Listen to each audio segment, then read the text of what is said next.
Vous écoutez le 13e étage avec votre animateur Jean-Philippe Jalbert et ses invités JP Jalbert. Chaque semaine, on reçoit des entrepreneurs qui viennent nous parler de leur parcours et échanger sur des sujets qui les concernent. Le 13e étage, le podcast incontournable sur l'entrepreneuriat, la finance et l'immobilier au Québec. Le 13e étage, on va parler des vraies affaires.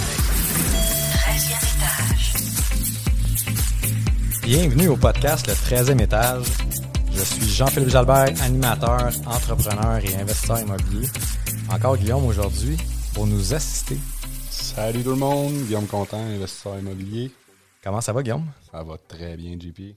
Excellent. Aujourd'hui Guillaume, on va parler de plein de sujets qui ont rapport à l'immobilier, à l'entrepreneuriat, mais aussi au côté humain. On reçoit Catherine Deschambault, présidente de Deschambault Construction. Construction Deschambault. Construction mais c'est Deschambault. la même chose, oui. Comment ça va Catherine? Ça va super bien. Vous êtes big, vous êtes beau, c'est fun.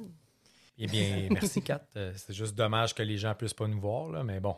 Catherine, pour les gens qui ne te connaissent pas, parle-nous un peu de ton parcours. OK. Aujourd'hui, mettons, qu'est-ce que je fais dans la vie? On va partir de là.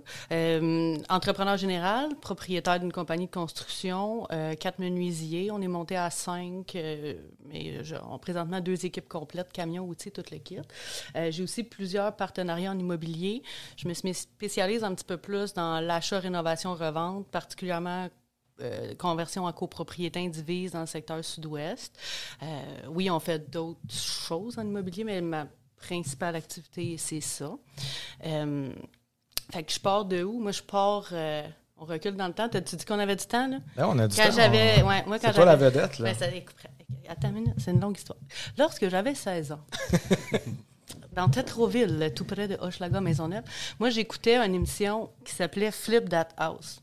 Puis je ne sais pas si tu l'écoutais toi aussi, on avait la même âge, mais j'écoutais ça en anglais, puis je trouvais ça vraiment cool, puis je me disais que c'est ça que je voulais faire. Fait que je rêvais de ça, mais mes parents, pas entrepreneurs, pas en tout. Mon père, un petit peu, mais pas de quand j'étais vivante, pas de mon vivant. Il était avant. Fait que, bon, j'avais ce rêve-là, mais pas les outils pour y arriver, pas de famille qui avait des sous particulièrement. Mais cette espèce de trip-là. Fait que, bon, j'ai des petits jobs comme tout le monde. À 18 ans, je travaillais dans les bars. Puis moi, au lieu de m'acheter des souliers, j'économisais mon argent. Puis à un moment donné, j'ai réussi à économiser 16 000 $. Puis là, j'ai acheté mon premier terrain, moi, à 19 ans, cash. Puis j'ai fait une offre au prix demandé. Tu sais, c'est vraiment pas... C'est parfait. Zéro. Fait que ça a été mon premier move de l'immobilier. Puis j'ai gardé mon terrain, puis je payais mes taxes. Puis j'avais le rêve d'avoir mon chalet là-dessus, tu sais.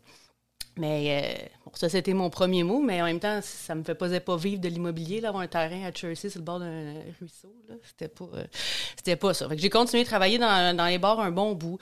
Là, comme tout, il y en a plusieurs des filles qui font ça d'ailleurs. Là, à un moment donné, dire, je vais être courtier. Moi, dans mon temps, ça trahit mon âge. J'étais agent d'immeuble. Fait que là, Elle dit ça comme ça l'avait, genre 50 ans. Christy, ça n'existe plus, agent d'immeuble. Quel âge, Catherine? Là? Ça ne se demande pas, mais j'ai 35 ans. Bon, 35 ans. Fait que pour les gens qui écoutent, Catherine a 35 ans. Bon, fait que 35 ans et a déjà été agent d'immeuble. Fait que j'ai fait ça. J'ai haï ça, vraiment, pour mourir. Pourquoi? Moi, je suis quelqu'un de terrain, je suis quelqu'un qui fait arriver les choses. Puis là, je me retrouvais avec mon téléphone, puis là, d'appeler Gérard, puis là, il demandait, mais j'avais aucun outil, aucun rien, tu sais. Je suis partie comme ça, pas d'encadrement, juste ma grande volonté, puis peut-être, c'est ça, un orgueil, je pense, là, une espèce de... Je suis capable, là, tu sais, fait que je suis allée, j'ai essayé de prospecter. Mon ex, dans le temps, il a fait lettrer mon char, là, full kitten, il me l'avait même pas dit, j'ai pas aimé ça. En tout cas, fait que j'ai essayé, mais à un moment donné, je me suis rendu compte que c'était pas pour moi. Moi, j'étais un vendeur dans la vie, j'ai vendu plein de trucs, tu sais, mais je savais pas, tu sais, je vendais des maisons de n'importe qui, je savais pas c'était quoi, tu sais, je trouvais que c'était un peu de la bullshit. Fait que j'ai arrêté ça. Puis, dans le fond, je travaillais dans des magasins, j'étais gérante de magasins. Je fais toutes sortes de trucs. J'ai acheté mon premier duplex à 22 ans. Puis ça, encore, quand j'étais barmaid, juste avant, pendant ma transition d'agent, j'ai acheté mon premier duplex à Pointe-aux-Trembles, sans inspection. Puis j'ai décidé de le rénover avec mon chum camionneur. Fait que là, tu avais la barmaid et le camionneur qui rénove. Là. Puis là, il n'y avait pas de formation à ce temps-là, mais aujourd'hui, on dirait que j'ai fait de l'optimisation pour le refinancer. Fait que ça a marché. Fait que j'ai fait avec des rénaux un peu boboches, là, une cuisine Ikea, pas de filler, tu sais, puis moyen. Tout ce que j'ai fait, là, sans blague, cette année, j'ai mis 100 000 dans ma maison, puis tout ce que j'ai fait quand j'avais 22 ans, je l'ai refait. C'était de la merde. Mais ça a quand même marché en ce temps-là. Fait que continuer ma petite bosse comme ça, travailler dans des magasins, faire toutes sortes de trucs, mais toujours avec cette espèce de rêve-là de dire, bon, ben, je veux faire de l'immobilier, mais là, comment je vais faire? Là, à un moment donné, j'étais rendue à 26 ans, puis là, j'étais gérante au château, mais je gérais quand même une vingtaine d'employés, ça m'a appris beaucoup. Mais dans ma tête à moi, j'étais pas là, puis je perdais mon temps, puis je comprenais pas. J'avais quand même mon terrain, mon duplex, tu sais. J'étais pas si pire, mon affaire, mais c'était vraiment pas assez. J'avais l'impression que je passais à côté de quelque chose. Fait que là, j'ai essayé de trouver comment mon parcours professionnel pouvait m'amener, là. Fait que là, j'ai trouvé gérante de succursale de Cuisine Action Boucherville. Là, je me suis dit, cuisine, service à la clientèle, c'est ça que je fais. Puis là, c'était comme ma brèche pour apprendre, tu sais. Fait que là, je suis devenue gérante de succursale de Cuisine Action à Boucherville. Je suis restée là quand même au moins 5 ans, si c'est pas plus.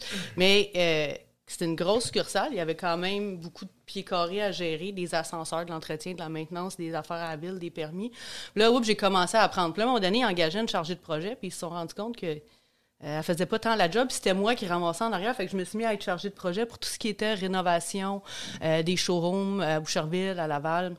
Fait que là, j'ai commencé à avoir du fun. Puis là, j'ai commencé vraiment à apprendre le plus la réno que ce que j'avais fait dans mon passé, on s'entend. Fait que j'ai été comme ça. À un moment donné, bon, ben j'avais plafonné, j'avais fait le tour. J'ai été même responsable à un moment donné avec une designer du design corporatif. On développait les showrooms, on faisait des sondages, tout ça. Fait que c'était bien intéressant. À un moment donné, elle allait nulle part. Fait que là, je me suis dit, comment je pourrais me rapprocher de l'immobilier? Gestionnaire de copropriété, on cherche beaucoup de ça, des gestionnaires de condos. J'ai compris pourquoi. C'est un autre job de merde, mais je suis allée. Puis je l'ai fait. Tu sais, gérer 600 portes, 4 syndicats de copropriété. Fait que j'ai fait ça pendant 1 an. Après une semaine, j'ai haï ça. Après une semaine, là, je rentrais chez nous, je me disais, c'est un job de merde. Mais j'ai tellement appris, puis aujourd'hui, j'en vends des condos, tu sais. Fait que ce 1 an-là, ben, il était vraiment éducatif pour moi. Là, aujourd'hui, envoyer une mise en demeure, ben, je vais t'en envoyer une. C'est pas stressant, je n'en envoyais à peu près 25 par jour. Fait que ça m'a appris toute la poutine, les syndicats, les assurances, les dégâts d'eau, les sinistres, la mécanique de gros bâtiments. Parce que quand tu es gestionnaire de condo, tu gères tout, là, du caca de chien, de la voisine, au problème d'ascenseur, à la poursuite contre le promoteur. Fait que c'est très formateur. Ça a été très, très formateur pour moi, ce job-là. Fait que là, bon, continue. Après mon 1 an, là, j'ai fait le tour. Là, j'ai compris. Là, puis je me rendais compte qu'il y avait toujours à peu près une dizaine de sinistres, quand je parle de sinistres, feu, dégâts d'eau, en cours dans mes 600 portes. Tu sais, veux pas, là, tout le temps un épais qui fait déborder son lavabo, une toilette qui pète.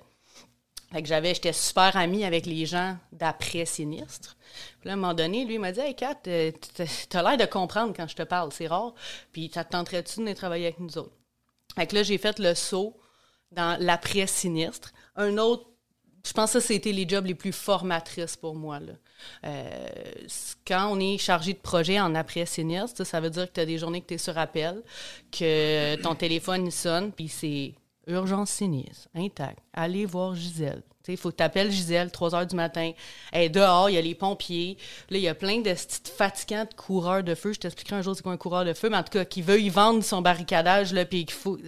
Fait que là, il faut que tu partes aller rassurer Gisèle, tasser les coureurs de feu, y amener des beignes, puis représenter l'assurance. Puis moi, je prenais les projets là, en début de carrière, du début à la fin. Fait que 2 pieds dans l'eau, dire au petit gars où pomper la marde, des ouvertures à faire, mettre les machines d'assèchement, des contaminations, tout ça, jusqu'à, on livre, on signe les derniers papiers, puis le chèque de l'assurance.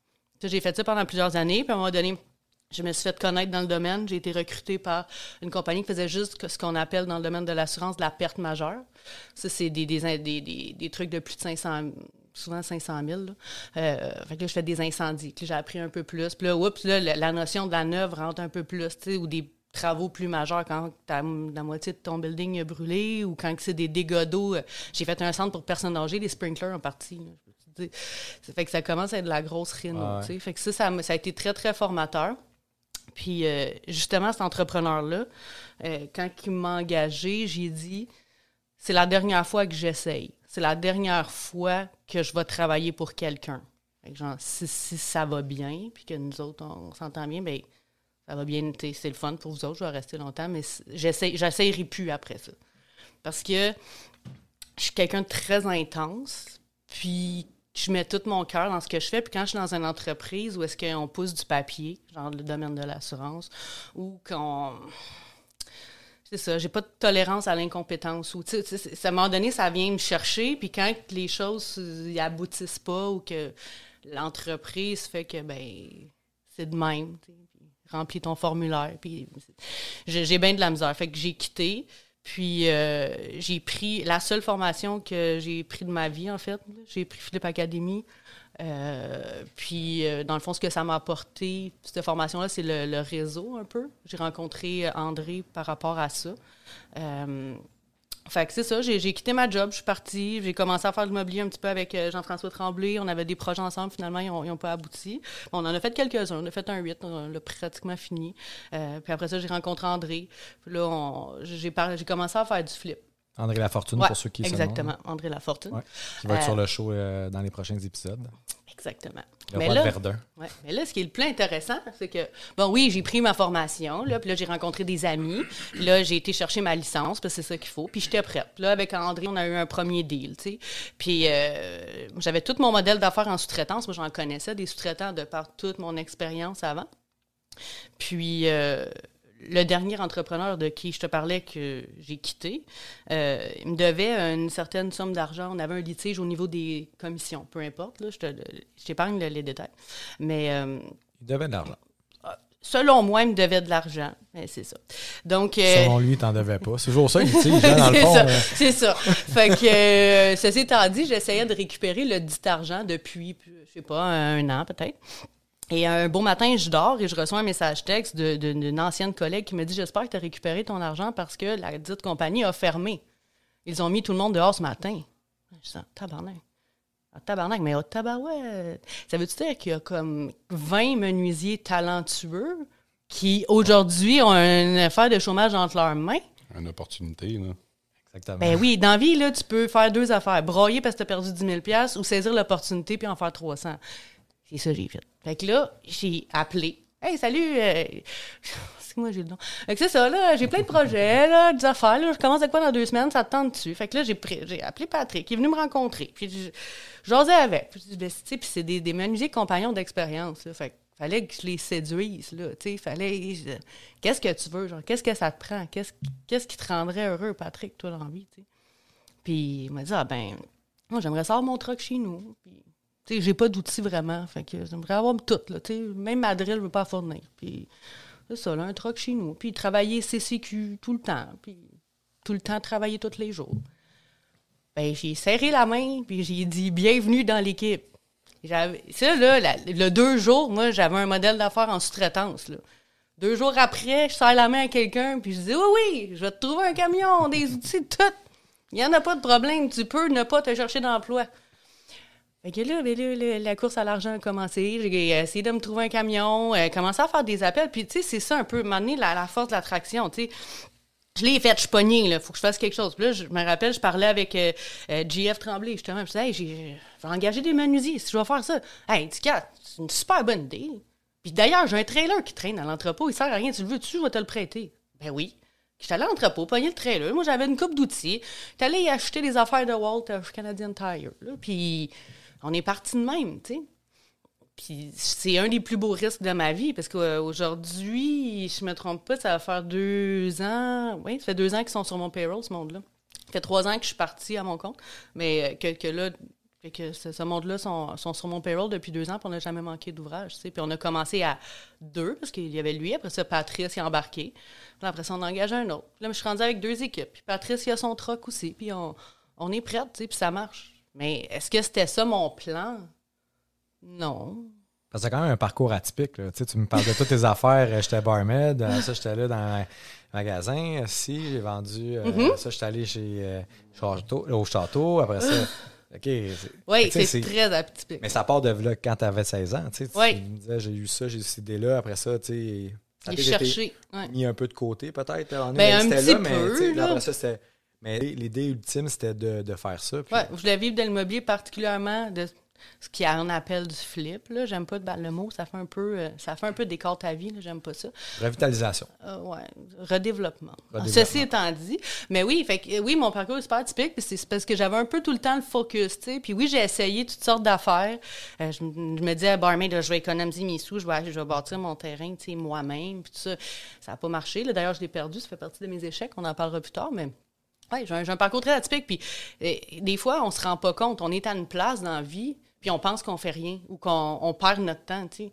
Mais mes 5 années de bar, là, moi, dans ma vie, là, ça m'a formé en tabarnouche, là. Ça m'a formé, là. Je suis capable de revirer quelqu'un de bord, tu sais, un épais ou une joke stupide de gars de construction. J'en ai entendu 160 000 dans ma vie. C'est même pas dérangeant, parce que tu deviens que tu développes des réflexes, tu sais. Puis aussi, ça te fait développer ta gestion de l'argent. Tu fais un vendredi, tu fais 600, puis le dimanche, tu fais 90$. Bien, c'est ça la vie d'entrepreneur aussi. T'sais. Fait que j'ai appris chaque étape. Tu dis, c'est un beau parallèle. Ouais, ben oui. Ben oui, tu travailles au château. Tu dis, qu'est-ce que je fais avant de la guenille? Mon rêve, c'est d'être la référence de l'immobilier, d'être. Ben, Christy, je gérais 4 départements, des inventaires, j'étais capable de lire un état financier, tu sais. Et gérer du monde, tu sais, c'est des humains, là. C'est oups, excusez, je touche tout le temps à ma table. Bon. On gère des humains. On gère des humains, tu sais. Ultimement, c'est ça, que tu fasses de l'immobilier, tu le sais, t'en fais. C'est des humains que tu mets dans des cases là, à humains, là. Puis, tu sais, c'est pas juste des chiffres. Même ça sonne bizarre, là. Non, mais c'est pas juste... Ben, ultimement, c'est ça, mais c'est pas juste raison. des chiffres. C'est pas juste des chiffres, c'est des personnes qui vivent là-dedans, tu sais. Fait que, même affaire, les employés... Fait que j'ai appris avec le temps, tu sais, je suis pas née de même, je me suis forgée, puis je suis pas allée à l'école beaucoup, moi. Je voulais être comédienne quand j'étais plus jeune. Fait que j'ai fait du théâtre à l'école. J'étais dans, tu sais, les weird, là, tu sais, les weird de la troupe de théâtre, là. Moi, j'étais dans cette gang-là. Puis j'ai pas été au cégep, j'ai pas rien fait. À part, à un moment donné, dans la vingtaine, j'ai eu un trip, je me suis dit, ben justement, ça, poursuivre mon objectif, je vais aller faire un certificat à l'université, parce que tu as le droit de bypasser tout le système à un moment donné après 21 ans. J'ai dit, je vais faire un certificat en gestion d'entreprise que j'ai fait. Il me reste un cours, il n'est pas fini. Mais je suis allée à l'université. Je suis allée au HEC, moi, dans la vie, mais j'ai jamais été au cégep. J'ai fait un cours d'agent d'immeuble. Mais c'est ça. Fait que ça a été une belle fierté d'aller au HEC là, avec un secondaire 5, même pas de, je sais pas quoi, 36, whatever. Là. Ouais. Donc, c'est ça. C'était l'histoire de Catherine. Quand même. Juste ça. Fait que tout ça a parti avec 2 épisodes de Décor ta vie, c'est ça? Non, flip that house. J'ai goût de te demander, tu me devançais un peu tantôt, puis j'ai goût de te demander justement, ça a été quoi tes faiblesses ou les échecs, tu sais, dans ton parcours? Tu en as parlé un petit peu, là, des erreurs. Parle-moi des différents échecs, puis comment ça t'a forgé, comment t'es passé à un autre niveau par la suite? Tes échecs, j'aime peut-être pas ça le mot. Ben, non, mais c'est correct. Ouais. Faiblesse, enjeu, difficulté. Non, il y en a. Ben, tu sais, comme je te disais, moi, mon petit terrain que j'ai acheté à 19 ans en cash, ben, à un moment donné, je me suis mariée. Tu sais. Puis bon, là, je pourrais te raconter une autre histoire encore pendant 15 minutes. La bande riveraine passait de genre 30 pieds à 70 pieds dans les 6 prochains mois. Fait que j'ai dit à mon chum, je pense que je n'étais pas mariée encore dans ce temps-là, j'ai dit à mon chum, hey, ça te tente-tu? Genre, j'ai un terrain, je vais perdre mon droit de bâtir. J'ai 23 000 pieds, mais à cause que j'ai riverain, de la façon qui est faite, on va perdre le droit de bâtir. Tu veux-tu un chalet avec moi? On le bâtit, genre, ça te tente-tu? Tu sais, je fais beaucoup d'affaires de même. Tu vas voir, là, j'ai des trips de même. Fait que, il a dit oui.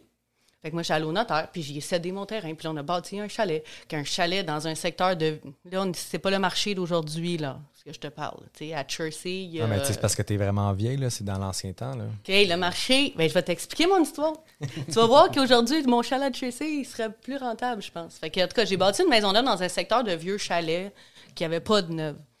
Puis je l'ai fait correct, mais en tout cas, peu importe. La vie va bien. Jusque-là, ça va bien. J'ai un chum, un terrain, un bord de l'eau, ça va bien, je vais au chalet, tout va bien. Jusqu'à temps que je me divorce.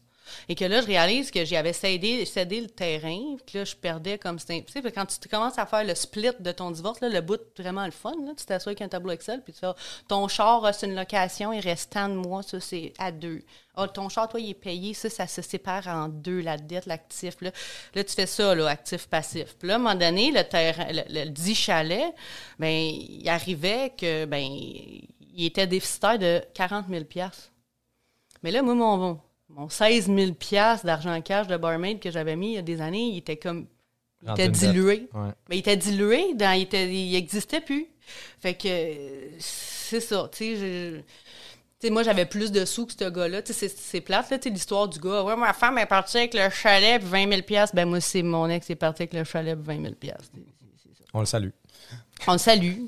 J'espère qu'il le vend en ce moment. Il doit faire de l'argent. Il va se reprendre sa perte. Mais non, mais tu sais, je pense que la morale de ça, c'est de...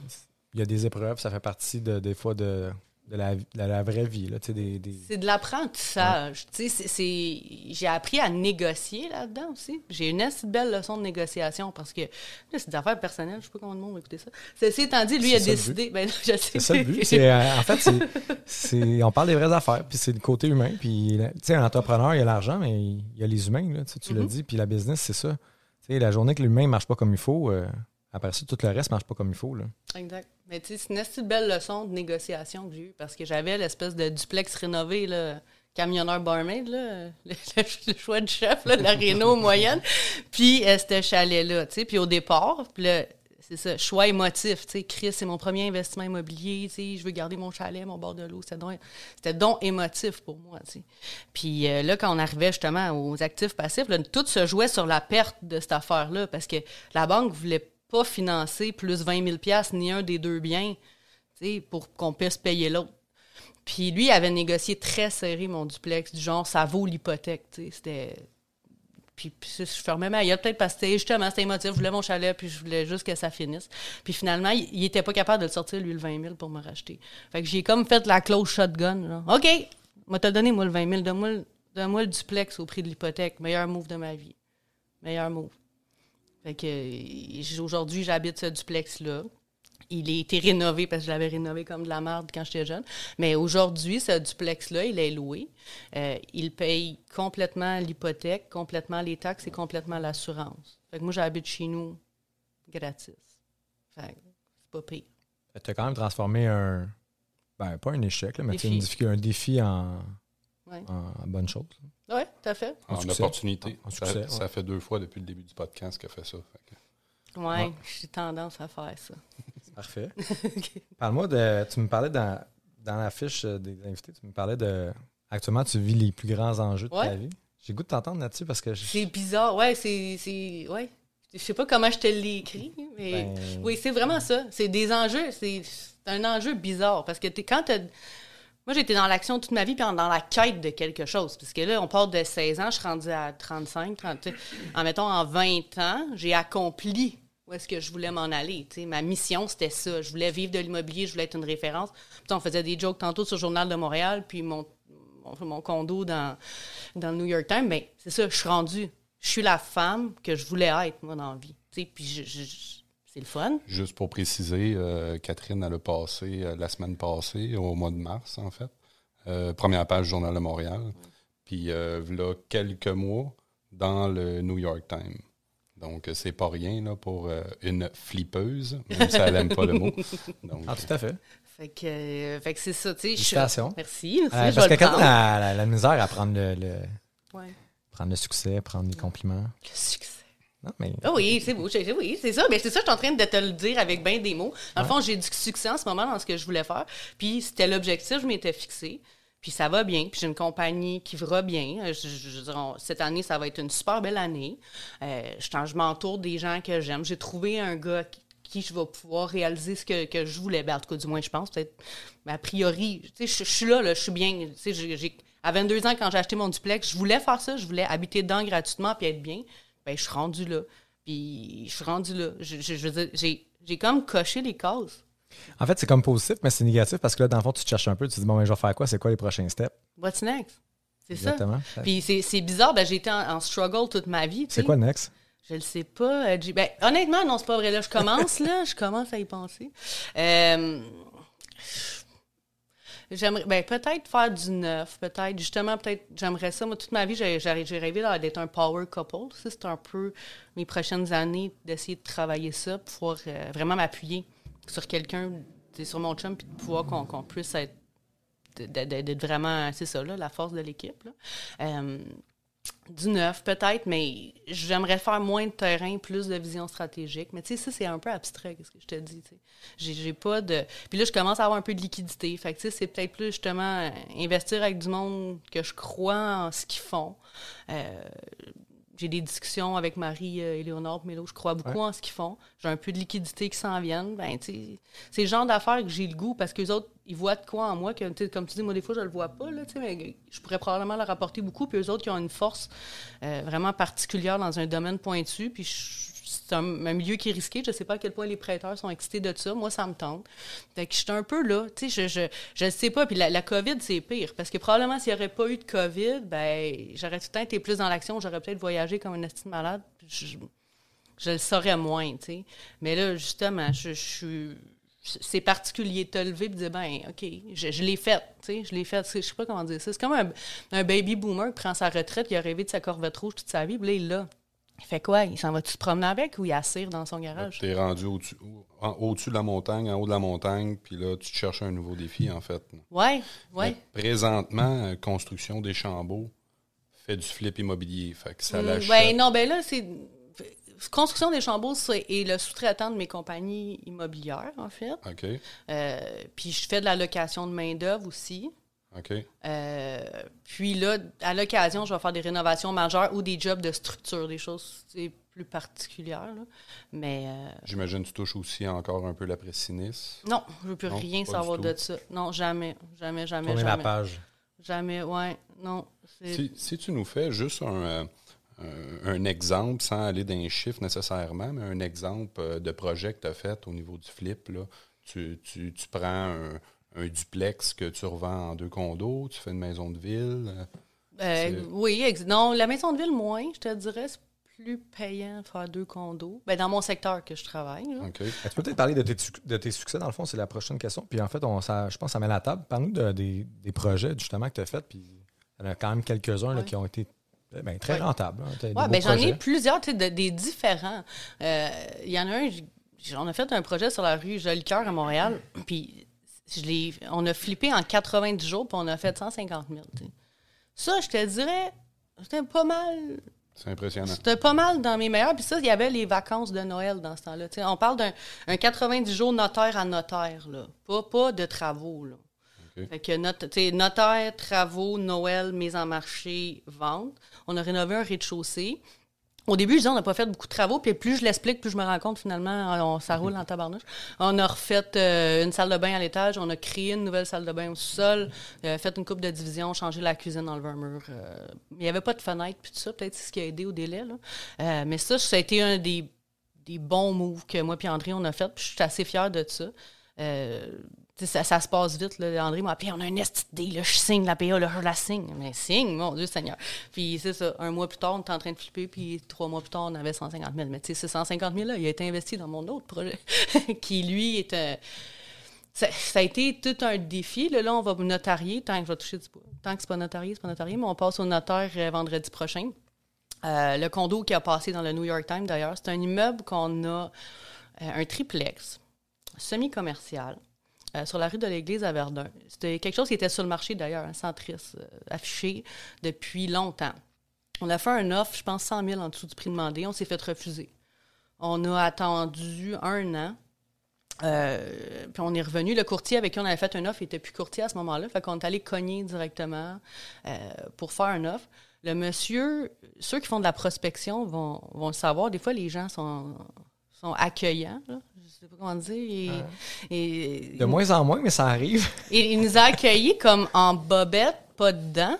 Puis. Pas ce genre d'accueillant-là, je pensais, moi. Ouais. Puis, en tout cas, puis finalement. Il a mis un pantalon. Non, il a mis ses dents. OK.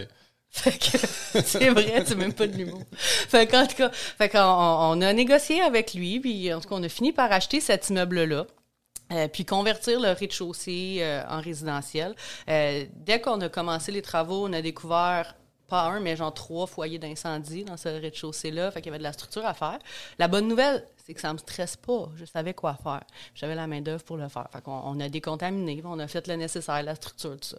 Après ça, le drain français. Puis moi, je m'étais promis, après un autre projet que j'avais fait, de ne plus faire de drain français moi-même parce que ça brûle les gars, puis c'est fatigant. Fait que là, j'ai un sous-traitant qui est là, puis il commence à être français. Puis là, finalement, il n'y a pas de footing sur ton bâtiment. Footing étant la semelle qui supporte ta fondation. Fait que là, tu dis, ouais. Juste ça. On va faire venir un ingénieur. Mais là, j'en ai des histoires, je vais compter des histoires à la santé. C'est exactement ça, on parle des vraies affaires, là. Là, l'ingénieur, lui, là, il rentre, je sais pas c'était quoi sa mission, là, mais il rentre, là, puis il est paniqué, là. Ça sent l'huile! Puis là, ça sent l'huile! Puis là, il pointe mon sous-traitant, puis il dit, toi, il faut que tu marques ça sur ta facture, là, il y a plein de monde d'impliqués, là, tu pourrais être responsable. Là, je suis comme, tabarnak. OK, peux-tu nous faire un plan pour la footing, s'il vous plaît? On va regarder ça. Fait que finalement, ça sentait l'huile, mais beaucoup. Puis là, nous, on veut vendre. Puis nous autres, on travaille comme du monde. Fait que là... Mais honnêtement, tu sais, comme toute personne, je pense qu'on a eu du struggle. Là, moi puis André, on s'est assis là, sur le bord de des trous avec une pelle. C'était le 23 décembre en plus. Puis là, on creusait. Puis là, on sentait, c'est juste en surface. Là, peut-être. J'essaie de te convaincre que ça va bien aller, mais tu sais que c'est le truck qui s'en vient. Là, puis ça fait comme bon. Ouais, tu dis, non, mais là, peut-être c'est juste site, là. Là, on va aller creuser là-bas, puis là, on est assis, là. Ouais. Juste pour que le monde comprenne, on parle peut-être d'une possibilité que ça soit contaminé. Oui, contaminé, oui, ça sentait l'huile à chauffage, mettons. Fait que, ouais, puis ça, c'est pas bon. Tu peux pas vendre. Tu feras pas financer ton bien. Y avait-tu une phase 1 qui a été faite là-dessus? Non. Elle a été faite après? Non, là, 2 directs, là, rendu là. Tu savais que c'était contaminé. Ouais, c'est vrai, dans le fond. Hein. Fait que c'est ça. Fait qu'on en est venu à la conclusion bien débitée qu'on se revoit après Noël, puis on fait une phase 2. Tu peux peut-être expliquer c'est quoi? Il y a bien des gens qui ne savent pas c'est quoi une phase 1, phase 2, là, les tests environnementaux. Exactement. Dans le résidentiel, ce n'est pas nécessaire. Probablement qu'un jour, ça va l'être. Dans le fond, c'est pour vérifier la possibilité de contaminants dans le sol. Donc, une phase 1, habituellement, c'est plus sur papier. On va aller vérifier qu'est-ce qu'on pense qu'il y aurait, quel magasin, quel commerce qu'il y a déjà eu là, qu'est-ce qui... L'historique. C'est ça. Puis souvent, l'historique à Montréal, on était souvent chauffé à l'huile. Là. Fait que c'est cela. 1 plus 1 fait 2. Fait que là, nous autres, après ça, la phase 2, c'est des carottes. Là, ils vont venir, puis ils vont faire plusieurs carottes de la terre.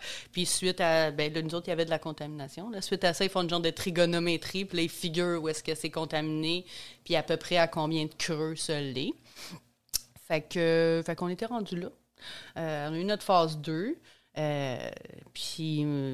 là, tu le vois, l'argent qui spin. Là. Puis là, ce qui était peurant là-dedans, c'est qu'on est en prêt privé, tu sais. Puis dans les faits, là, une banque, elle ne financera jamais un terrain contaminé. Fait que là, tout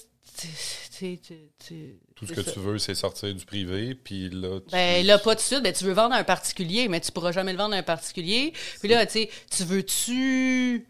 Ton privé, vas-tu lever le flé? Vas-tu t'aimer ça, lui? Là, on a toute cette poutine-là, un petit peu mentale. Là. Puis aussi, on le fait comment? Puis là, André, lui, il s'occupe de l'administration dans mon partnership. Il dit, on va le faire. Ah oui, on va le faire. C'est pas mal, Catherine, là. Fait que, puis c'est sûr, quand tu regardes... c'est l'autre personne qui parle. C'est ça. Fait que, ouais, OK. Puis en même temps, on n'a pas le choix parce que justement, quand tu es en prêt privé, calculer comme tu veux, 12, 14, 15% nous autres, on a acheté 500 000 plus tout l'argent qu'on a mis dedans. Je vous le dirai à la fin comment on a mis au bout, mais tu sais, c'est beaucoup d'argent par jour, là. Fait qu'à un moment donné, des fois, tu sais, t'as quelqu'un, je me rappelle, mon gars d'excavation, il dit « Ah, mais là, on pourrait commencer dans 2 semaines parce que là, mon autre ami, il pourrait me passer sa machine puis ça va coûter moins cher. » Non! On va aller louer une machine, tu commences demain, ça coûte genre 400$ par jour au site, là. Parce que fait que run, là. Fait que on a décidé qu'on allait le faire. Fait que j'ai appris, je suis maintenant devenu un entrepreneur de décontamination. On l'a fait comme il faut, avec les trucks décontaminés, là, puis toute la patente, puis le protocole, le processus, les tests. Ils reviennent, là, la petite madame, elle revient, puis elle prend sa petite cuillère de terre, puis elle s'en va. Mais c'est vraiment... pas approximatif, mais quand tu creuses, là, quand tu es comme moi, là, le foreman du creusage, là, c'est très... Tu sniffes la terre, puis quand elle sent plus, t'arrêtes. Quand même, hein? C'est ça la méthode. C'est ça la méthode. Oui, tu vas voir, des fois, les couleurs vont changer. Là. Mais à un moment donné, on va changer de couleur, ça sent encore, continue. c'est particulier. C'est incroyable. Tu iras voir sur mon Instagram, j'ai une photo de moi comme les 2 pieds sur un pit de somme pompe, là, puis je suis un petit peu à bout. Là. Là, Ouais, vas-y. Puis là, on est toujours, bon, je creuse. Là, c'est ça. Mais là, ce qui est le fun dans ce bâtiment-là, c'est une dalle structurale, le rez-de-chaussée. Qu'une dalle structurale étant un plancher de béton, un peu comme dans les condos maintenant, mais de 1960. Fait que moi, en creusant le sous-sol, la contamination, elle allait en dessous de ma fondation, en dessous de mes footings. Fait que là, on avait des jacks sur des footings de bois qu'on avait gossés. Puis là, ça tenait la dalle structurale, tu sais. C'est vraiment le fun. Je te dirais là que des fois, moi, je passe pas toutes mes journées sur des chantiers, mais là, tout le temps. J'étais là constamment juste à être sa watch. Parce que là, t'as un gars avec une pelle qui creuse alentour de des jacks, pose sur de la boîte foireuse, que t'as une pompe qui évacue l'eau, avec des gars qui se promènent, des convoyeurs, c'est comme... C'est stressant. Ben, t'es un petit peu alerte, là. Je te dirais que j'étais pas mal à l'affût, là. C'est ça. Fait que j'ai passé le printemps passé dans un sous-sol.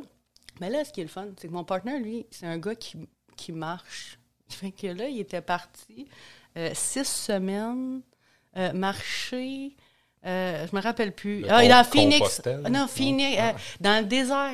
Non, il n'était pas 6 semaines, ça c'est plus tard. En tout cas, il est parti marcher là, tout seul, dans le désert. Dans le désert.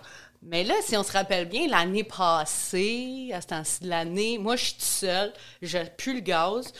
Mon partner, il marche. Fait que des fois, il pogne pas les ondes. Fait que des fois, je suis comme, on continue à creuser, il faut continuer à faire des chèques. Tu sais, ils avaient laissé des chèques. En tout cas, ça marchait notre affaire. Et là, à un moment donné, coup de théâtre, COVID. Pandémie mondiale. Fait que là, COVID, mais là, COVID, attends une minute, toi, là, j'ai comme ma maison, tu sais, toute la situation que je t'explique, ça tient sur des jacks, c'est foireux, ça va pas, là. C'est pas, non, on va se reprendre, tu sais, c'est recommencer, c'est une joke, là. Je filais pas du tout. Fait que, tu sais ça, fait que COVID l'année passée, mais finalement, ils nous ont arrêté juste 3 semaines, parce qu'il fallait livrer, nous autres, fait qu'on est revenus. Mais non, ça, c'était un pas pire défi. Puis aujourd'hui, ben là, on en a profité. Le sous-sol, il est plus profond. On a fini par finir. Là, il a fini par être décontaminé.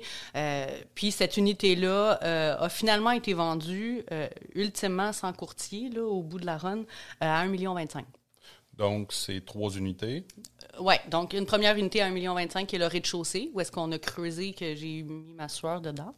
Okay. Le deuxième a été vendu, 565. Puis il nous reste une unité à vendre en haut, qui n'est pas encore vendue. Donc, moi, je n'ai pas vu les projets, mais j'imagine que c'est du haut de gamme, là. Oui. Bien, tout étant relatif. C'est ça. Moi, je suis trop humble, là. Oui, c'est du très haut de gamme, JP. Est-ce que c'est toi qui fais tout le design? Non, on fait plus ça. Je suis plus rendue là. Moi, je suis le last de la délégation, là. Puis surtout quand tu as un partner. Puis là, c'est ça. Là, à un moment donné, mon partner embarquait sa blonde, puis tout ça. Puis là, tu veux pas faire de la chicane. Tu veux pas... C'est pas normal que moi puis mon partner, on est en train de discuter d'une lampe, là. On a vraiment d'autres choses à faire de plus intelligent que d'aller chez Canac choisir un luminaire. Puis d'en discuter même. Juste d'en discuter, c'est une perte de temps. Fait qu'on a délégué ça dans Karine qui travaille avec nous autres. C'est sûr que moi et André, quand on rentre en quelque part, on a une vision. Là. On le voit. Nous autres, c'est un vieux gym dégueulasse. On l'a vu. Là, moi, je l'ai vu, la verrière dans le fond. Là, je savais. Là, mais après ça, il y a quelle couleur le plancher? Quelle largeur la planche? C'est ça. Pas le temps de niaiser avec ça. Non. Puis des fois, la designer aussi, j'y impose. Là. Comme là, il fallait mettre un système... Au début, on voulait chipper, puis on voulait mettre genre des thermopompes. Mais tu sais, il y a des plafonds de 10 pieds 4. Fait que là, je pense qu'on avait déjà fermé. On avait fermé le gyps. Puis là, j'ai dit à designer, là, tu vas me faire ça industriel. On va te runner des tuyaux là, en surface. Fait que j'y impose des fois des affaires, parce que c'est moi qui paye. Malheureusement, voilà la pause. On a déjà 40 minutes. Merci, Kat. On va finir d'en parler. Puis, avant d'aller à la pause, je veux rappeler à tous les auditeurs que tous les épisodes sont disponibles sur le site web le 13etage.com et sur toutes les plateformes d'écoute, Spotify, Apple Podcasts, Google Podcasts, Balado Québec et YouTube. On revient dans quelques instants. Merci à tous nos commanditaires qui permettent de rendre possible ce podcast. Nos commanditaires officiels, Luxe Images Solutions, agence visuelle immobilière qui font de la photo, vidéo, drone, visite virtuelle, rendu 3D et bien plus. La Taverne Mainway, lieu de tournage officiel, institution mythique, voire même emblématique à Montréal sur le boulevard Saint-Laurent depuis 1927. Nos commanditaires or, PMML, Imo Finance 911, DL Performance, François Lamarche, courtier hypothécaire résidentiel multiprêt, Magex Technologies, gestion immobilière Faleschini Mercier, Charlton Hubs avec les marques Veuve Clicquot, Diplomatico, Glenmorangie, Artbeg et Buffalo Trace, les jeans québécois Bleu Royal et Jardin Verdé, les microbrasseries québécoises Trou du Diable et Brasseurs de Montréal, le thé à boire Mana, Immobilier Jalbert et finalement nos commanditaires argent Wi-Fi Estrie, Prestiplex et Ziplex. Merci à tous. De retour de la pause, là on était impatients là. Il a fallu prendre une pause. Il a dit là Catherine arrête 30 secondes, là on va. Ils m'ont donné un Ritalin, là on va être correct. Bon, fait qu'on va donner un petit gin. Là on va être tranquille un peu. En fait, j'ai le goût que tu continues ton histoire. Puis en fait, tu sais aussi, je pense que c'est important de dire que là, tu sais, on va parler des chiffres. Tu as fait de l'argent avec ça. Mais, Pas encore.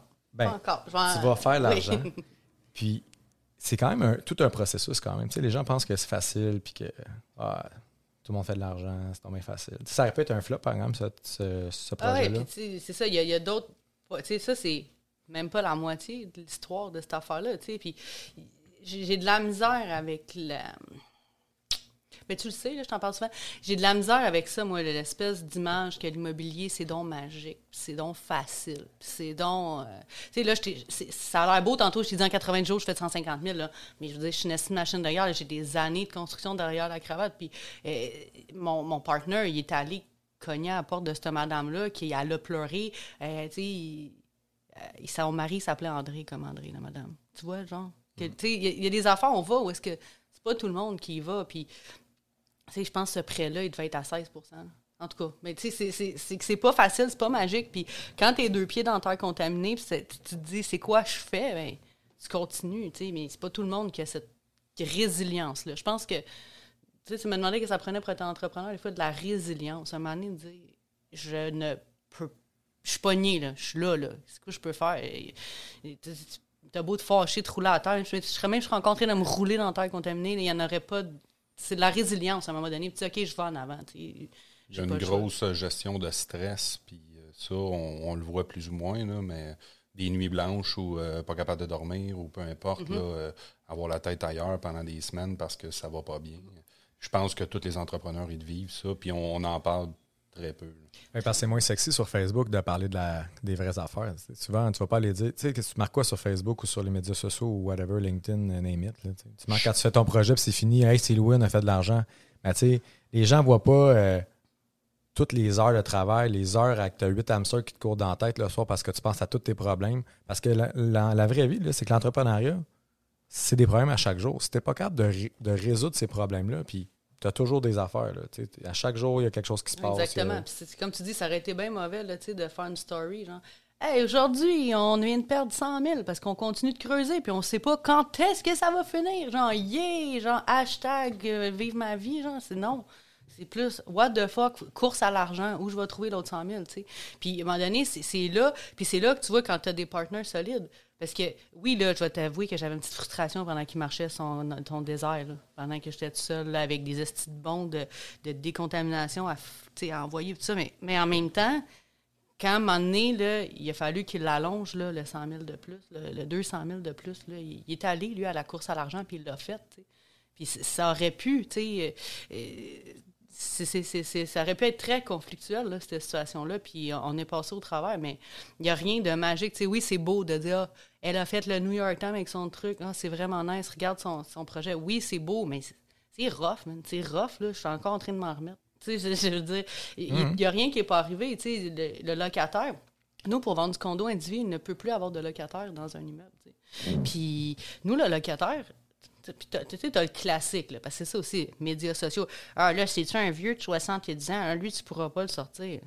Puis c'est sortir, c'est pas bien dit. Mais tu sais, c'est une entente gagnant-gagnant. Moi, j'ai un projet, toi, tu payes un loyer de temps. Comment est-ce qu'on peut s'entendre pour que moi, je réalise, puis toi, tu améliores ta condition? Parce que souvent, c'est pas des immeubles de choix là, qu'on achète. Il faut s'entendre, là. Quelqu'un qui s'obstine à rester là, des fois, moi, l'immeuble était dangereux là, avec les incendies. Il y a des problèmes structuraux importants. On a trouvé une espèce d'animal, j'ai même pas encore identifié c'était quoi en dessous de son sous-plancher. Il était sec, là, il sentait plus. Mais je veux dire, pourquoi? On voit tous l'image. Oui, bien, je vais te l'envoyer. Mais Mais, tu sais, c'est ça. Mais nous, c'était un jeune qui payait genre 900$. Tu sais, c'était pas... ben, il voulait pas partir. Il voulait juste pas. Puis il a subi tous les travaux, la décontamination, le pétage de la footing. Il a vécu ça. Tu sais, puis il s'est imposé ça, le gars. Puis je trouve ça triste parce qu'on a essayé une approche, nous autres, on n'est pas agressifs, on a essayé une approche, tu sais, de négociation avec lui. Puis on voulait, sincèrement, on voulait faire une mezzanine, nous autres. La popper sur le top, puis faire une autre unité, genre à 600 000. Fait qu'on avait un processus à la régie, mais là, la magie de COVID encore, on n'a pas pu aller à la régie, on a eu des dépassements de coûts. À un moment donné, la course à l'argent, là, on l'avait faite en terre. Parce que chaque projet, tu fais une course à l'argent. Fait que là, tu l'as fait une fois. Là, tu fais une nouvelle course à l'argent pour le sous-sol contaminé. Là, à un moment donné, tu sais, les 3 mois de COVID, de ralentissement, de pas de matériaux. J'ai mis des... On ne le dira pas, mais j'ai mis un bain Renault Dépôt dans mon condo 1 million. Parce que mon fournisseur était fermé. Fallait j'avance, tu sais. Il n'y a personne qui va écouter ça, de toute façon. Non, je le sais, mais c'est pas grave, il marche pareil, il est beau. Il n'y a personne ne le sait. Mais c'est pas grave, non, mais c'est des affaires qu'on fait, faut que tu te revires de bord, tu sais, si t'attends ton bain extraordinaire, tu sais, ben, c'est ça. Fait que, on sait que j'en ai avec mon histoire. Fait que finalement, là, ce locataire-là, moi, mes unités commençaient à être finies, là. Mais lui, il était encore là, puis il n'y avait pas de date de régie, puis il n'y avait rien. Là, l'intérêt run, puis il run de plus en plus, parce que plus tu as mis d'argent, plus ça coûte cher par jour. Fait qu'à un moment donné, on a essayé d'encore d'en discuter, puis la négociation avec ce locataire-là s'est terminée à 30 000 30 000 pour qu'on puisse finir notre projet. Puis je peux te dire que je ne l'ai pas faite, ma mezzanine. Fuck off, j'avais plus d'argent. Puis tu sais, aujourd'hui, cette unité-là, je pense qu'elle est plus difficile à vendre parce qu'on n'a pas prévu de terrasse attrayante, parce qu'on prévoyait une mezzanine avec une terrasse sur le toit, puis tout ça. À un moment donné, il faut que tu arrêtes l'hémorragie, tu sais. Fait que, en date d'aujourd'hui, j'ai pas vendu ma dernière unité. Je vais la vendre, on s'entend. C'est un beau produit, il est bien fait, mais il manque un petit quelque chose, tu sais. Fait que c'est pas magique. Il n'y en a pas de magie, tu sais. Puis mon 150 000, j'ai fait en 3 mois, bien, il est encore dans ce building-là parce que, dans la course à l'argent, bien, on les mène au profit, tu sais. Puis les profits de l'autre d'avant. Puis, tu sais, moi, je me prends une paye, là, JP, là, depuis le mois de décembre, de 500$ par semaine. Ça, c'est ma paye. Genre, ça, je suis sur mon payroll. Genre, je suis vraiment fière. C'est ça ma paye. Fait que, tout à fait. Puis c'est pas magique. Je trouve ça le fun que tu parles de ça parce que le show, c'est pas stagé.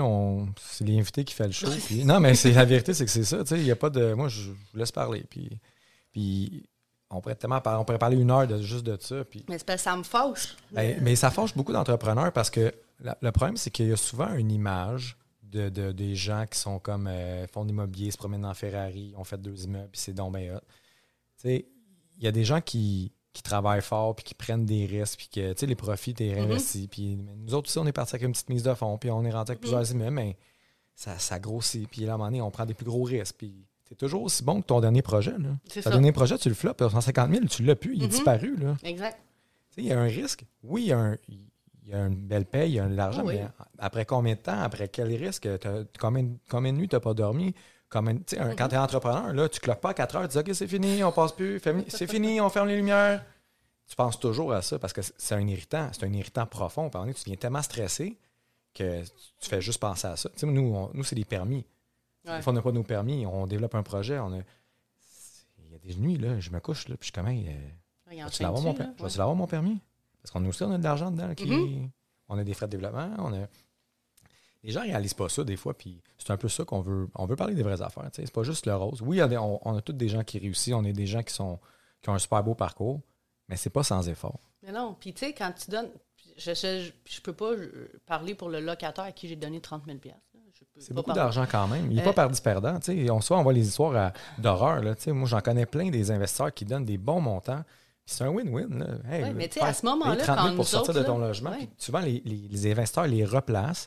Il y a ils sont bien traités. Là. C'est pas juste les affaires dans le Journal de Montréal qu'on voit les méchants propriétaires véreux. Là. Il y en a une méchante gang qui passe à la loterie de la vie. Il faut se dire les vraies affaires. Là. Exactement. Parce que, tu sais, nous autres, quand on a fait ça, là, ce 30 000$-là, là, on était, tu sais, je te dis plus que le 3/4 du projet était fait, parce que le pied carré, là, mettons, déjà fait au rez-de-chaussée, on était allongés sur un temps, là, de prendre 30 000, puis tu te disais, moi, je vis avec 1 an avec ça, là, comme, tabarnak, je donne, j'y donne, puis moi, j'ai pas encore fait une scène, là, puis à ce moment-là, là, m'a dit, je savais pas, là, tu sais, on est confiant, toujours confiant, là, mais, tu sais, S'il l'accepte pas, c'est what's next, tu sais. À un moment donné, c'est ça. Fait que c'est pas magique, puis c'est pas... je sais pas, là, moi, il n'y a pas de fée clochette qui tourne la page là, quand je marche dans la rue, puis... Celle-là? Non, mais je voudrais l'amener chez nous. Ça te fait bien, je trouve, ce son-là. J'ai le goût de faire du pouce avec ce que tu parlais de partenariat tantôt, tu sais, de la force d'un partenaire, puis... En fait, c'est pas inconnu. Tu es partenaire avec André Lafortune. André, c'est un prospecteur à succès dans Verdun. Beaucoup sud-ouest. Là, sud-ouest, tout ce secteur-là. C'est quoi... Comment ça s'est développé, ce partenariat-là? Puis qu'est-ce que tu trouves important? On va parler en général. Tu pourras parler avec André, mais comment ça s'est développé dans le temps? Puis c'est quoi le partenariat pour toi? Bien, c'est une relation. C'est une relation. Puis, comment ça s'est développé, moi puis André, tu sais, comment je pourrais dire ça? On est deux êtres assez différents, là, comme on ne pourrait pas avoir des bébés ensemble, ça n'arrivera jamais. Mais je veux dire, on a développé une relation d'affaires, puis ça se travaille comme une relation d'amitié, puis comme une relation amoureuse. On a eu un genre de date d'affaires. On est allé prendre une bière, puis on est allé s'asseoir, puis c'est quoi tu fais, toi, dans la vie? C'est quoi que t'aimes? Où tu t'en vas? Tu sais, où tu t'en vas, on fait un bout ensemble. C'est la même chose que n'importe quelle relation, puis même, je te dirais plus que d'amitié, parce qu'on s'en va ensemble, on va investir ensemble, on s'en va main dans la main en tabarnak, là. Ah, c'est un mariage. Exactement. Puis s'il y a un divorce, on va le faire le tableau Excel que j'ai fait. Ça va être la même affaire. Fait que c'est ça. Puis une relation, ça s'entretient.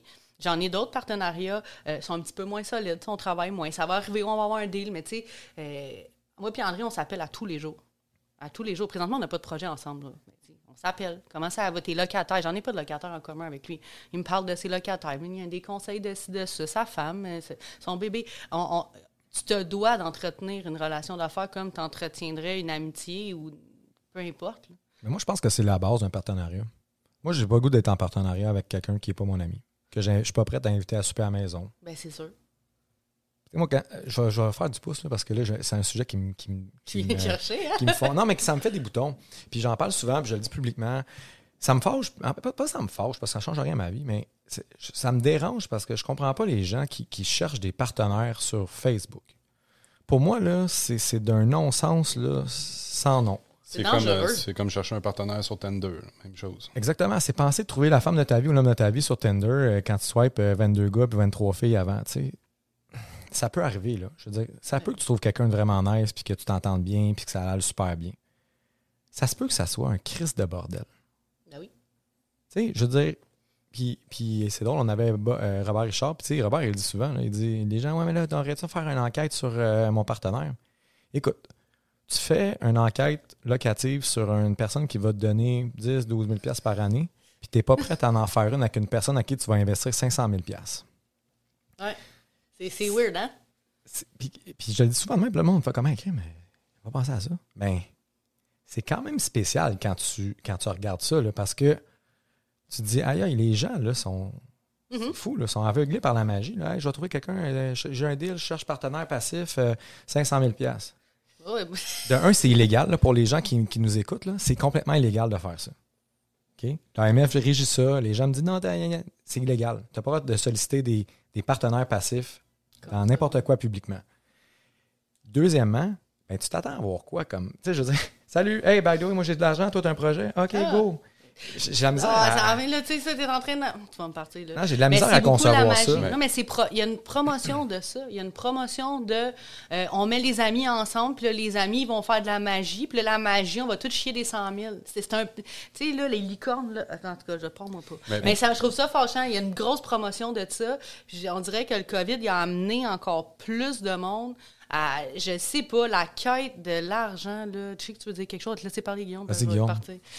Ce que je voulais dire, en fait, c'est au niveau des partenariats, moi, ce que j'ai remarqué, puis pas juste un partenaire d'affaires, mais aussi tous les intervenants, il y a des belles amitiés qui se conçoivent avec ça.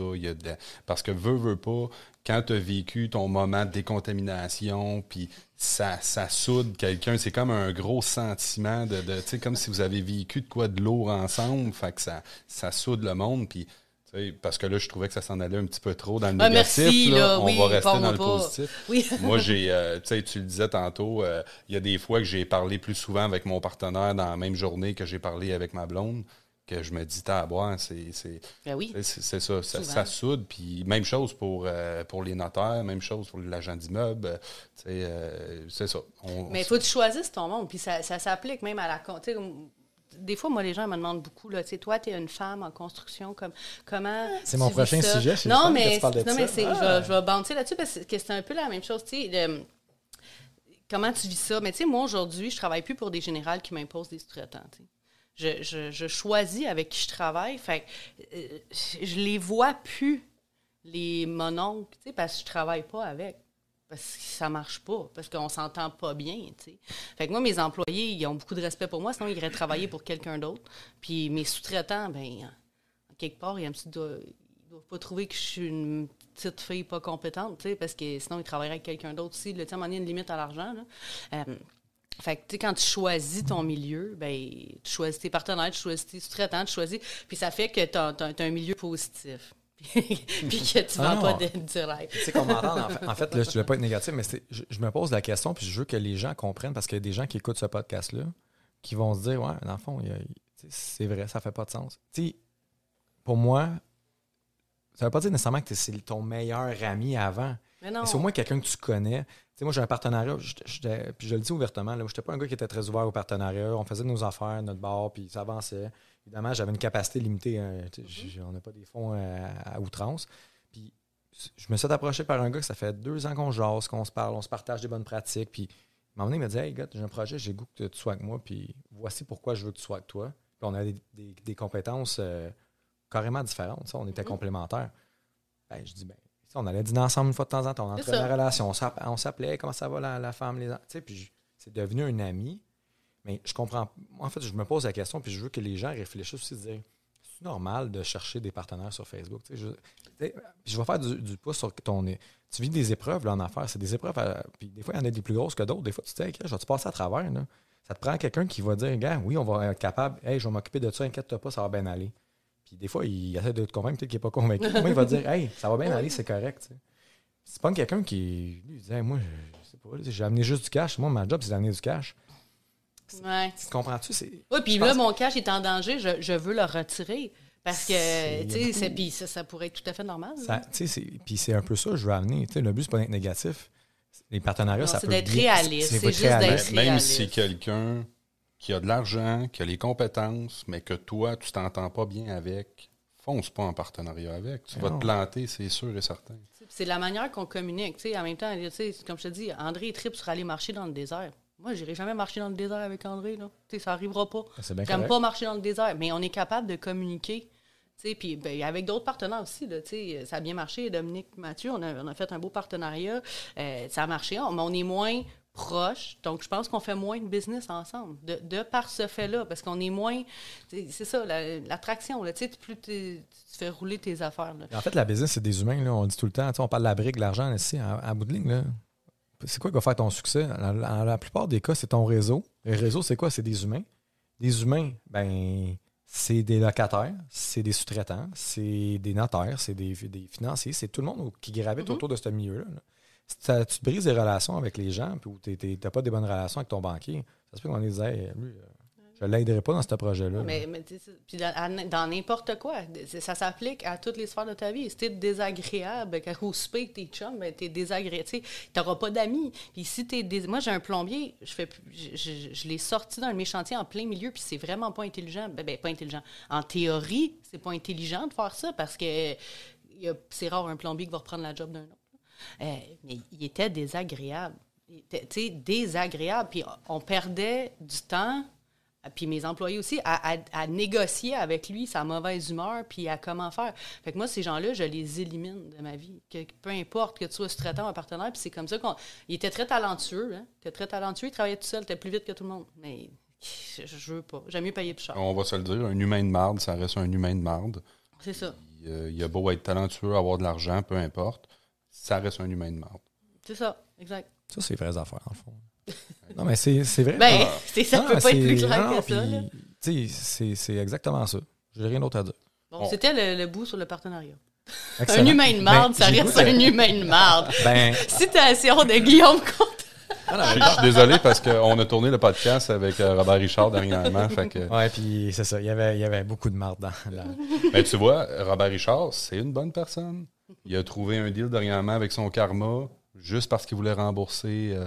Vous écoutez le podcast, là, je ne vais pas donner les deals. Mais c'est ça, c'est une bonne personne. Il va attirer les bonnes choses. Tu sais, je tombe pas dans les as qui va s'enligner, mais ça reste que c'est ça. Tu l'as dit tantôt. Si tu es un humain de marde, tu es un humain de marde. Si tu es bon avec ton monde alentour, tu vas attirer les bonnes affaires et les opportunités en même temps. Ben oui. Tout à fait. Puis j'ai le goût d'aller sur tantôt, tu as effleuré les femmes en affaires. Puis j'ai le goût de tu es une femme qui réussit bien. Oui. Tu gères 4 hommes employés. J'ai le goût que tu me parles de ça. La gestion des ressources humaines. Puis de comment que c'est, tu sais, les gens disent les femmes ont moins de chance en immobilier, il y a moins de femmes en immobilier. Je me suis fait lancer des roches là, dernièrement. Puis moi, en fait, qu'est-ce que tu as dit? Ben non, mais les gens, tu sais, je trouve que des fois, le fait de. Tu sais, moi, là, femme, homme, non-binaire, whatever, t'es quoi, là. Maintenant, il y a tellement de choses, je ne connais pas toutes, malheureusement. Désolé pour la communauté. Ce que JP cherche à faire, c'est savoir est-ce que tu fais la vaisselle pareil? Non. Non, je fais pas la vaisselle chez nous. Non, mais la vérité, c'est que moi, ça change absolument rien. Pour moi, là, tout le monde a la même chance. C'est pas vrai que moi, j'ai une femme que je vois comme alors c'est une femme, toi, tu travailles plus fort, ma petite fille, là. C'est pas vrai. Je pense que, en tout cas, moi c'est sûr que là. Non, toi, tu te dis pas ça d'emblée. Ben, absolument pas. Puis j'ai des femmes crissement plus compétentes dans mon réseau que bien des hommes. Là. Ouais. Honnêtement, là, c'est écœurant. Là. Fait que, pour moi, ça. En fait, peut-être que je le vois juste pas. Je me demande, je me demande, c'est pas tant la chance qui est pas là. Je pense que l'opportunité, elle est là. C'est l'image. Pour de vrai, c'est fréquent. Puis comme je te dis, moi, je le vis moins maintenant parce que je choisis mon réseau. Mais l'opportunité est là. Tu peux aller faire ta licence, puis tu peux aller chercher des clients, puis tu peux être entrepreneur en construction. C'est un fait de la vie. Là. Tu vas être menuisière, tu peux aller faire ton cours, le bassin va être ouvert pour toi, tu peux y aller. Tu sais, les opportunités, c'est pas vrai qu'ils sont pas là. Mon prêteur privé, si je monte des chiffres, il va me financer. Là. C'est sûr. Ce qui est différent, puis peut-être que les autres femmes, peut-être, ils prennent plus rough, c'est tous les petits irritants du monde. Puis oui, il y a un petit peu d'harcèlement, puis oui, il y a un petit peu de ça. Tu sais. Est-ce que tu l'as vécu? Oui. Est-ce que tu le vis encore? Oui, mais c'est plus rare. Parce que je ne m'entoure pas comme ça. Mais tu sais, des niaiseries comme... tu sais, c'est niaiseux. Je suis partenaire avec André. On a vendu notre unité. La notaire, c'est qui elle appelle? C'est la fille. Tu sais, elle appelle Catherine en premier. Puis là j'ai le compresseur, je comprends rien de ce qu'elle me dit. Puis pourtant, on a dû faire 10 transactions avec ce notaire-là. Tu sais, mais là, je sais pas, une nouvelle la fille, puis elle appelle la madame. Puis là, je suis comme, mais non, mais là, c'est pour le formulaire, là. Faites un suivi avec André. Tu sais, c'est des petites affaires que tu vois que c'est pas encore inné là, chez tout le monde. Mais est-ce que j'ai moins d'opportunités? Non. C'est juste ta tolérance aux épais. C'est vraiment ça. Mais ça, je pense que, honnêtement, là, moi, je suis en construction, là, puis... Non, mais c'est ça, c'est parce que la ça joke de m'empêche marde... pas d'avoir des épais puis avoir des mais jokes t'es tes d'épais. jokes de marde aussi. C'est ça l'affaire, c'est que des fois, les filles... Ben oui, vous êtes toute de la marde, là. Puis je pense que c'est pire quand il n'y a pas de femmes. Je me rappelle quand j'étais entré dans la construction, dans le temps du COVID, puis là, il fallait se mettre du Purell sur les mains. Puis là, il faut que tu ailles dire ça, là. Faut que tu ailles dire ça au bricoleur, là, qui mange des sandwichs aux roches. Lui, le midi, là, hey, le gros, mets-toi un petit peu de Purell sur les mains. Tu remplis ton formulaire. Ouais. Hey, écoute, c'est le monde de la construction, là. Il n'y a personne de doux là-dedans, ou presque. Là. Ça change un peu, là, mais quand ton Purell, là... Oui, mais tu vois, tu sais ça, tu sais, je pense qu'il y a des opportunités, puis il y a deux facettes à ça, puis je pense qu'overall, ça marche, là, tu sais, ça marche. Il y a autant d'opportunités, puis c'est ça, il y a un petit peu plus des affaires... j'ai eu des boss un peu bizarres, là, qui rentraient dans mon bureau, qui voulaient me serrer dans ses bras. Puis là, il fallait que je fasse une joke de bord. Puis là, je disais, non, t'en as pas eu hier avec ta femme. Puis là, il fallait que je leur vire parce que, oui, c'est malaisant. Probablement qu'il aurait fait ça à la comptable. Mais oui, mais... On pourrait mettre ça du même côté que le racisme. C'est mal vu, personne n'est raciste, mais par contre, ça existe encore, c'est palpable. C'est là. T'sais, quand je travaillais pour des générales, des fois, j'allais avec l'estimateur sur sa job, puis là, je sais pas, il y avait quelque chose, puis là, vieux monsieur disait, ben là, il faudrait peut-être la madame, là, puis c'est des réflexes, mais en même temps, est-ce que ça m'a empêché d'être en construction? Non. Est-ce que le monde m'a pas ouvert des portes? Non. Non. Ça peut peut-être même t'aider. Mais à certains égards, peut-être, j'ai peut-être une approche différente, mais je ne sais pas, je ne suis pas un gars. Fait que c'est ça qui est dur à dire. C'est quoi la différence? Je ne le sais pas. Moi, j'avais fait, c'est quoi, dans les femmes, l'immobilier au féminin, j'avais fait un truc là-dessus. Puis, justement, je suis sortie de là, puis je disais aux boys, chantier, tu sais, moi, j'en vois pas la différence. Puis mon employé, Patrice, m'a dit, ben moi, j'en vois en tabarnouche. J'en vois vraiment la différence entre un boss femme et un boss homme. Mais je sais pas, je suis pas un homme. Fait que c'est positif. Ben oui, c'était positif. Ben c'est positif encore. Mais tu sais, est-ce que c'est parce que je suis une femme? C'est là que je me demande. Tu sais, est-ce qu'on stigmatise ça à patente, là, en tout le temps, se poser la question? Tu sais, on était en train de... Je sais pas comment dire ça. Puis je parlais avec Jen. Oui, l'équipe technique, hein, le Luximent. Je parlais à Jen tantôt, tu sais, puis ce que j'ai trouvé le plus cool de mon article dans le Journal de Montréal de cette fin de semaine, c'est qu'on m'a interviewé, pas parce que j'étais une femme, on m'a interviewé parce que je suis entrepreneur, puis j'ai une compétence, une connaissance, puis qu'on m'a posé des questions pertinentes. C'est souvent, on a tendance à dire, mais là, si tu passes, t'es une femme, plus c'est plus difficile, plus là, tu sais, tu me fais réfléchir aujourd'hui. Moi, quand je me couche le soir, ça m'arrive pas.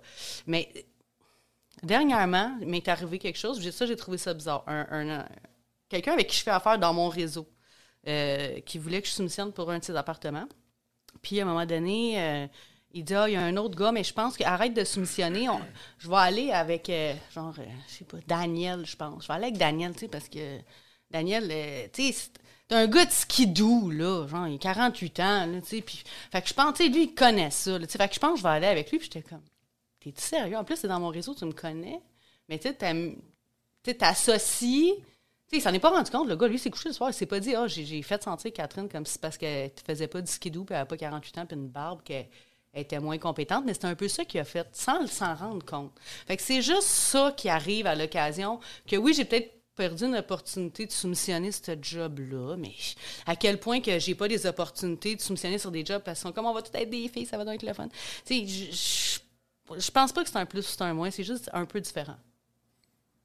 En fait, moi, j'ai goût de pousser là-dessus. C'est-tu parce qu'il y avait un mauvais fit ou c'est parce que vraiment tu étais une femme? Tu s'arrêtais un gars puis tu faisais pas de skidoo puis toi, tu tripes sur le techno, mettons. Puis... Ben, probablement que... Non, je pense que c'était vraiment... Ça avait l'air associé. Ah ouais? Mais oui, il y a encore non, ça. Je sais pas, je sais pas. Tu sais, le gars de construction, tu sais, le typique image, lui, c'est dit ça, c'est un vrai gars de construction. Il doit...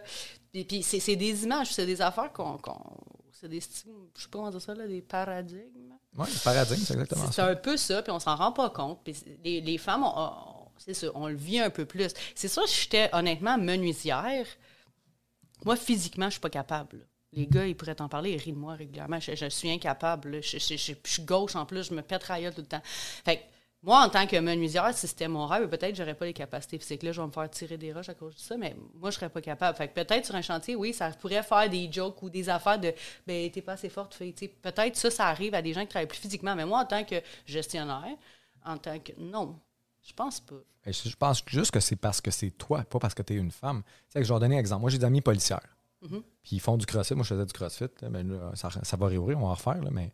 Ils sont plus fortes que bien des hommes. Là. Ben oui. Ils sont mieux entraînés, sont mieux... En technique de combat, là, ils nous mettent les deux à terre en même temps. Là. C'est pas parce que c'est une femme ou un homme, c'est parce que ils sont plus entraînés, ils ont fait les efforts. Je pense que des fois, c'est un ça, peu puis ça moi, aussi. C'est ça. C'est des hommes là, qui m'ont donné ma chance dans la vie, là, parce que c'est un milieu d'hommes. Fait que c'est des hommes qui m'ont engagé, qui m'ont dit « Ah ben oui, ça fait du sens ». C'est ça. C'est pas un faux débat parce que ça existe. Là. Puis oui, il y a des. C'est ça, c'est plus les commentaires de match. Mais c'est parce que je sais qu'ils parlent de même quand je suis pas là. Pire. Fait que, tu sais, c'est pas visé à moi. C'est pas.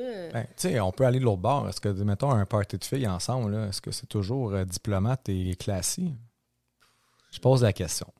Je sais pas. J'ose. Ouais. Guillaume, il me regarde, fait comme non, t'es pas allé là. Ben oui, exactement ça. Ça dépend des filles. Mais non, les gars, mais moi, je me tiens plus avec des gars. C'est plus. Mes parties de gars sont plus. Ouais.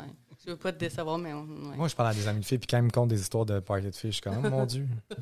Il y a certains gars que les poils friseraient. Là, voilà, ça se peut. Mais bon, en tout cas, fait que, je pense qu'il faut sortir de ce débat-là goffé pour arrêter de stigmatiser. Je pense qu'arrêter d'en parler, ça serait de rayer le problème. Parce qu'à chaque fois, tu me dis que c'est donc spécial. Ben, t'es en train de. Puis moi, je le vois pas. Je me sens pas donc. À part quand quelqu'un me le dit. C'est ça. Et, en immobilier, c'est rare. Ben oui, mais je suis one of the boys. Mais y a-t-il autant de filles qui triplent là-dessus? Je ne sais pas, il faudrait leur demander. Mais il faudrait parler à ceux qui se sentent brimés. Puis dans la vie, tu peux toujours trouver des excuses. Hein? Tu sais, moi, à un moment donné, longtemps, là, dans le début de ma carrière, là, puis justement, je faisais tous les jobs de la terre pour pogner de l'expérience. Là. Puis je me disais, si mon père, là, il aurait eu de l'argent, puis si mes parents, il aurait, j'étais le fils de la fille de... C'est facile. C'est très facile de tomber là-dedans. C'est tellement facile, puis c'est réconfortant, parce que c'est pas de ta faute. Non, mais je suis une fille, c'est vraiment plus dur. Ta tolérance aux épais, va 2 ans barmaid, là, puis ça va t'aider. Je sais pas. On va faire ça de ce pas. D'accord. Non, mais je pense que, en fait, il n'y a pas de... Puis le but, c'est aussi ça, là, on parle d'entrepreneuriat, mais on veut aller un petit peu ailleurs, puis je pense que c'est important, puis moi, personnellement, Guillaume, pour lui parler régulièrement, moi, ça ne change rien. Je veux la personne la plus compétente. Je me fous de ta couleur, de ta quel sexe que tu as, quelle identité tu te projettes. Moi, je veux une personne compétente. Tu fais ça à la job ou tu fais pas à la job? Le reste, je m'en calisse bien. La vérité, c'est ça. Là. Exact. Je pense que ça évolue. Mais il y a des domaines pires que ça. Ah, c'est sûr. Moi, je serais mécanicienne, là, je vais te dire, d'après moi, c'est un peu plus rough, là, rentrer en mécanique. Là. Je sais pas. Tu pourrais recevoir une directrice de garage, là, peut-être qu'elle pourrait... Je veux dire, dans la construction, ça fait des années qu'il y a des femmes, on n'a plus de calendrier de madame tout nu, mais dans la mécanique automobile, oui. Oui, je pense que c'est peut-être par domaine. Est-ce qu'il y a des domaines qui vont rester plus hommes, puis d'autres non, mais l'homme change aussi, là, à un moment donné. Il y a des domaines qui sont plus femmes. Exemple, pourquoi il n'y a pas plus d'hommes, mettons, en soins dentaires? Peut-être que ça étend. C'est ça que je te dis. Pourquoi il y a moins de femmes en immobilier? Peut-être que foncièrement, c'est moins dans leurs intérêts. Est-ce qu'il y en a? Il y en a plein. Il y en a de plus en plus. Il y en a. Quand je regarde des études de la Corpic, là, la dernière fois, il disait que les membres, je pense, c'est rendu à 38 % de femmes. C'est quand même beaucoup. Mais oui, mais c'est peut-être parce qu'on est moins... je sais pas, on aime peut-être moins le Kodak. Peut-être. On aime peut-être moins le Kodak. C'est pour ça que je suis content que tu sois là. Ben oui. Mais c'est peut-être juste ça. Mais si tu me dis que 38 % c'est 40 % là. Oui, c'est 6 hommes pour 4 femmes. C'est quand même beaucoup. Tout à fait. Ou 4 femmes pour 6 hommes, on peut le mettre à l'envers. C'est déjà la fin. Non. C'était hallucinant. Avant de finir, j'ai le goût de te demander, on souhaite quoi à Catherine Deschambault dans les prochaines années? Je vais te dire qu'est-ce que je fais à chaque fois que je souffle des chandelles sur mon gâteau. Fait que je vais faire le même souhait d'être heureuse chaque jour de ma vie. C'est excellent. C'est merveilleux. Merci Guillaume. Ça me fait plaisir. Merci Catherine d'avoir été là. Ça fait plaisir. On se voit la semaine prochaine au podcast à 13e étage. On va parler des vraies affaires.